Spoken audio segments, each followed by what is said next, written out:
Welcome to Esther's Laguna Woods Show, where every guest matters. Today we have a very special guest. He is a member of CCL organization, and his name is Mark Tabaret. Hi, Mark. How you doing, Esther? Good to see you again. So nice to have you on my show. Can you tell us what CCL stands for? I certainly can. Citizens Climate Lobby is what those initials stand for. Because it's a long name, we've been shortening it to CCL for a long time. I've been with the group for 9 years. The group's been around for about 13 years. So what can you tell us the history and the goal of the organization? Okay. Citizens Climate Lobby actually started with an individual by the name of Marshall Sanders, the late Marshall Sanders, who died 2 years ago this November. Marshall had worked for 20 years for World Hunger Programs, and he did that by going to Congress and lobbying Congress for action on world hunger issues. He did that at a group called Results. Results is given credit for changing the budget in the United States for world hunger issues from $25 million to $500 million over a period of a few years. So he learned how to lobby Congress. And when he watched the movie by Al Gore, Inconvenient Truth, he was alarmed because a lot of the people he had helped in the third world were going to be in a bad way if climate change continued unchecked. So he initially joined Al Gore's group, Climate Reality. He was one of the first volunteers for Al Gore, but he wasn't happy with the progress he was making in that group. And so he started his own organization modeled on the Results model. And the model is this. We focus on a single issue, which is correcting the climate change problem. And we go to Congress on a regular basis in every way we can.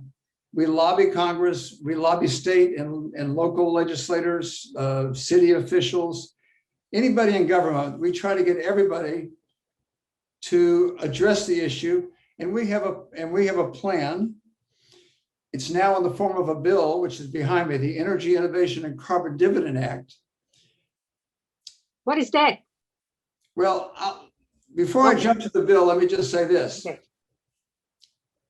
The secret, you asked the secret to our success. The secret to our success is that we focus on the single issue, and we make friends with people in Congress at all levels, both parties. We talk to the worst, we talk to some of the people that nobody likes in Congress on one side of the fence, and the opposite on the other side of the fence. So we've developed relationships with Republicans and Democrats alike, and that's where this bill got started. We were the group behind something called the Gibson Resolution. And that was back when the Pope was visiting Congress. I'm not sure the year that happened, but John Boehner was still in office and he was still crying up on the dais when the Pope was there. Gibson Resolution was the first time Republicans admitted the problem and said we should do something about it. And out of that action came the Climate Solution Caucus. And that was a group of one Republican and one Democrat who said, we've got to work together. But we were only going to grow this group one party each at a time. So it grew just like Noah's Ark, 2 at a time. And over time, that became 45 Republicans and 45 Democrats. And they talked behind closed doors, no cameras, no recordings. And out of that caucus came this bill. This bill was actually introduced before Trump took office the first time. It was reintroduced after the midterm election when the Republicans did badly. And it's now been reintroduced in this Congress. And the bill number, if anyone's taking notes, is HR 2307. This is the name it goes by, but it's not the official name. So HR, House Resolution 2307, if you want to learn what we're about, that's what we're about. Is that enough background? So let's see. So You asked, Esther, I'll interrupt you, and you asked about the policy Yes, and what this is. yeah, The way to deal with climate change is not through, there's only 4 things we can do to deal with climate change. We can do subsidies. We can enforce rules and regulations. We can do cap and trade like California does and like Obama tried to do. Or you can have a simple carbon tax, a carbon price. And that's what this bill is. The advantage of this bill, before I get to the advantages, let me explain how it works. yes. And this bill is supported by virtually every economist in the world today. This bill puts a price on carbon at the well, at the mine, and the port. So as soon as fossil fuel enters the economy, there's a price attached to it, and that price steadily rises year to year. So what happens is fossil fuel prices rise, and that makes fossil fuels less attractive in the marketplace. And so green energy, renewable energy, becomes more attractive. Well, the other thing that happens is that when you raise the price of fossil fuel, all our prices go up. Heating, cooling, our lights, everything. Well, you can't do that without hurting poor people and middle-class people. So the answer in this bill is to take all the money you collect from the fossil fuel industry and you give it to people. And this bill gives it to people on an equal basis. So everybody gets a dividend every month. And that helps everybody. Everybody, all the citizens. Everybody. Bill Gates gets a dividend and you and I get a dividend. And everybody watching this show gets the same dividend. If you did, if you're a real Democrat, you wouldn't give Bill Gates a dividend because he doesn't need any cash, right? But if you do that, then it becomes a tax, and Republicans will not pass a tax. And that's understandable. Nobody likes taxes. So let's not worry about that. If you give everybody a dividend, it protects everybody at the bottom of the income spectrum. In fact, 2/3 of people make a profit or come out ahead on that proposition.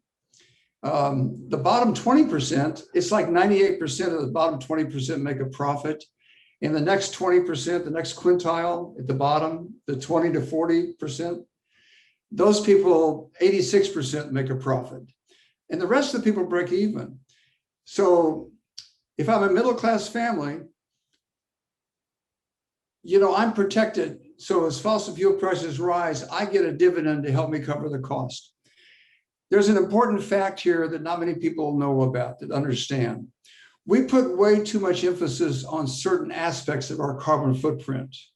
We've been trained to think it's gasoline. That's the problem. But that's only a small part of the problem. Carbon is in everything we touch. When you spent money this morning at the dime store or at the Five and Dime or at the drugstore, whenever you spend money, you're burning carbon because carbon's embedded in everything. It's not just in the steel, it's not just in concrete, it's not just in automobiles, it's in everything. And so if you're not spending a lot of money, you're really not burning a lot of carbon. We're sort of trained to think, oh my gosh, the example I use is my gardener. He drives an old beater truck. He burns a lawnmower that runs on gasoline. And so you would think, oh, he's burning a lot of carbon. And he probably has a house that's not well insulated because he's not a rich man. The truth is he burns very little carbon. Compared to Bill Gates, compared to the people that at the top of the income spectrum, they're the big emitters. And this bill, it punishes them a little bit, but nothing that they would ever feel. It's such a minor thing to somebody that's making a lot of money, what happens to our carbon price. And they have the ability to go out and buy a different car or to insulate their home or to do a lot of other things where you can reduce your carbon footprint. So that's how the bill works. And in terms of— When is it going to pass? It's going to be up to your listeners, Esther, and everybody out there. The hard thing about this bill is it doesn't have an easy label. You know, if you're for gay rights, you just say, I'm for gay rights. Or if you say, I'm for same-sex marriage, or I'm for abortion, or I'm against abortion, you know, you've defined your whole issue in a few words. But if you say, I'm for carbon pricing, people look at you and give you a blank stare. That's our problem. And the good news is, though, it's the bad news, it's the good news. As the world is heating up, as the floods are getting worse, Yeah. people across the country are becoming more and more aware of this problem. And in fact, just this week, Europe announced a plan to deal with climate change that uses a lot of aspects of this bill. But it does a lot of things that are very complicated and will be very hard to get, you know, the European plan, they have their heart in the right place, but this bill is the real answer globally. And the reason for that is the United States market is the largest market in the world. So if we set a price on carbon and we say to China and India and all the rest of the world countries, do what we're doing, or when you ship product to our country, then you're going to pay a tariff at the border. We call it a border adjustment. And actually, I just should have mentioned that when I described the bill, because that's really the third ingredient. I'll just repeat them. The ingredient is you put a price on carbon, you steadily raise it. You take the money and you return it to people. And number three, you put an adjustment at the border so that the people, so that other countries follow our lead. Does that make sense? Yes. It's literally, it's supported by virtually every economist in the country. It's supported by groups as diverse as the Presbyterian Church, the Catholic bishops in America, the Episcopalian Church, the United Church of Christ, the Unitarians, a big contingency of Jewish, I don't know their title. The U.S. Conference of Mayors almost passed support for this type of legislation unanimously, almost unanimously. That's Elon Musk supports it. Mitt Romney is supporting carbon fee and dividend. This really doesn't go by the word carbon tax. It is a carbon tax, but a lot of people call it a carbon fee dividend, carbon fee and dividend. So, if somebody is making, let's say they're making like $40,000 a year, for example. So what's the percentage that they're going to get? Is there a certain percentage? I'd have to go into my calculator and try to give you an answer to that question. But I can say this: the dividend grows to be a substantial amount of money, and the dividend ensures that this bill is never going to change. Because once Americans understand they're getting cash back, and they're all they're asked to do is try to reduce their carbon footprint and cut corners, on energy. We could save so much energy in this country just by conserving, just by turning our lights off. Australia passed a carbon tax for a short time about 6 years ago. And in the first 3 months that they had this tax, the emissions in the country of Australia went down by 6%. And that wasn't because everybody went out and bought a new car. It's because people turned out the lights. Once people know there's a cost to wasting energy, they change their habits. And we can change our habits in many, many ways. But it's up to each individual. The good thing about Republicans in this bill is that we're not telling anybody what to do. If they want to keep driving a Hummer, they can drive a Hummer. They're going to pay more for the gasoline, but if they can afford it, that's their right. It also, Republicans like this bill a lot because we're not spending a lot of government money. Right now, Biden's talking about spending trillions of dollars to address climate change, and that change is only in the United States. It's not going across international borders. But this is not a US problem. This is a global problem. So this is a global solution. And the truth is, there isn't anything else on the table to compare with it. Nothing.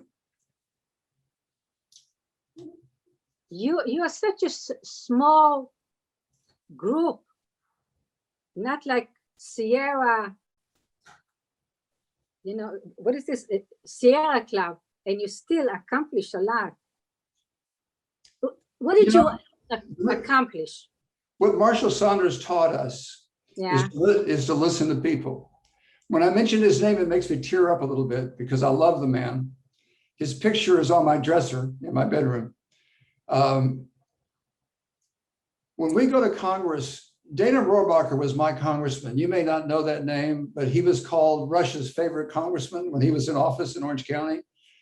And Dana Rohrabacher, we became friends with. We drank beers with him in Washington when we visited him. And we did the same thing in Huntington Beach, where he served his term.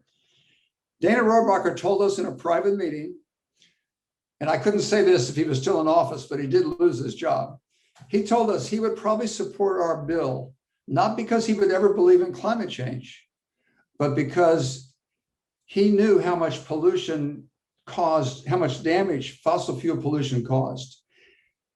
People get sick, people die, especially young and old people suffer from the burning of fossil fuels, from coal, oil, and gas, and they have for 100 years and more. And so, Dana Rohrabacher was aware of pollution because he was a child of the 60s in Orange County, when the air was so dirty you couldn't see the mountains, 50 miles away. So we built relationships with Republicans and Democrats, and we still have those. And I believe if you ask me what the audience can do, I would love the audience to investigate what this is. Because the truth is, I'm a lobbyist, right? I'm a citizen lobbyist, and I go to Washington twice a year, and I work full time doing this stuff. But the truth is, everybody out there just listening, that takes the time to learn a little bit about it, can become an effective lobbyist with their friends, their relatives, their neighbors. And that's what we need. We need public awareness, because the public doesn't want to spend trillions of dollars to do an American solution. They want a global solution that doesn't cost us money. So it's a win-win. So how can the individual people help? Again, the first thing I'm saying is that you learn about what carbon fee and dividend is. You learn about, you can go to citizensclimatelobby.org. If you go on and look for solutions to climate change, our name will come up. It'll be at the top of the list. And we don't pay for that. It's just that when I started, I was a 72nd chapter in Orange County when we started the first Orange County chapter. Today, there are 7 chapters in Orange County, and there are over 600 or 700 now globally. We have chapters in India. We have chapters all over the world. We have over 200,000 volunteers who are climate freaks like me. And you don't have to be a climate freak to really be an effective lobbyist. So it takes a little bit of learning. I tell every volunteer that comes in, you can't really be a CCLer. You can't really support our group unless you understand our policy and like it. And I'll say this, there are some people that don't like it. There are some. Why wouldn't they like that?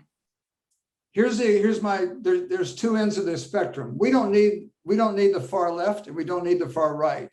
We need the far middle. In fact, that's what we call ourselves, the far middle. The far left sometimes doesn't like the word markets. There are even people on the left that don't even like the word capitalism. Well, if you think you're going to get rid of capitalism and then solve climate change, I think that's really a stretch. On the right side of the fence, there are still very few, but there are still some Republicans that don't believe in climate change and won't do anything. But the truth is, it's more they're afraid of their election possibilities. That's what prevents them. I believe today there are at least 2 or 3 dozen Republicans that are willing to do something about climate change. And I'm hopeful that even this year that might happen. If enough of your listeners talk to their Republican friends across the country in their neighborhood and just say, check out this bill. it's a free solution to climate change, and it's global, and it makes America the leader on climate change. We've been dragging our feet on climate change since the 1980s. We've always been the stumbling block for climate change action. And we could write that. We could write that. Maybe you should advertise it more or something, no? No, I'm sorry, say again? Maybe you should advertise it somehow, so people should know more about it. Well, you know, we do all we can. I was in the Wall Street Journal with a letter to the editor last month. Yeah. And another member of my chapter, by the name of Jim Martin, he was also published in the Wall Street Journal. And every time we get a letter published, we get literally thousands and thousands of letters published in papers. We write op-eds. There's a group of Republicans right now, headed by a guy named John Curtis, who's a Republican in Utah. And he's got now 60 Republicans that are talking about climate change. They have a Republican climate caucus. And I guarantee you, everything that's happened in Utah has our fingerprint on it.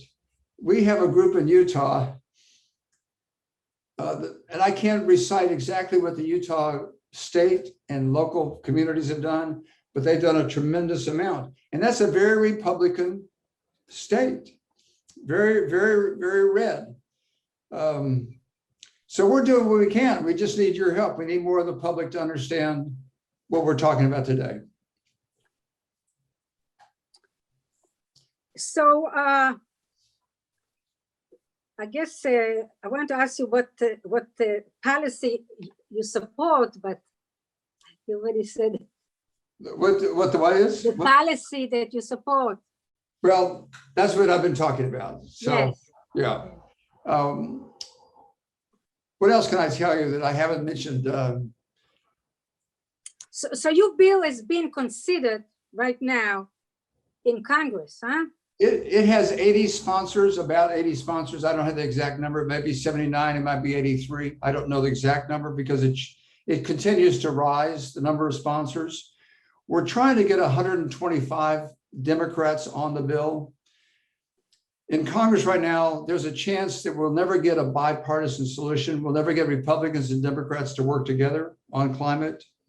And it may be a Democratic only bill. And so just in case it's Democratic only, we're trying to get more Democrats on. When this bill was first introduced, before Trump won the election, there were 4 Republicans and 5 Democrats that sponsored the first bill. And then the next year, the number of Republicans went down, but that wasn't necessarily a bad thing because Republicans did start to work together behind the scenes. Now that the temperature is so high in certain places, like 130 degrees. Wow, it's really getting hot. And the flooding, the flooding in the south, the fires, it's a tremendous problem. This is our carbon pricing bill. I say it our because, you know, that's the one we like the best. There are actually 4 or 5 other carbon pricing bills in Congress right now. In the last Congress, there were 12 carbon pricing bills. So carbon pricing is going to happen. The question is when. Yeah, when? And the sooner the better.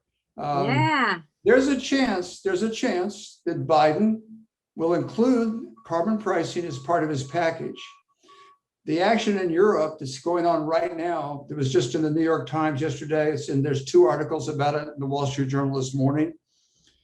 The European plan does a lot of carbon pricing and a lot of other stuff.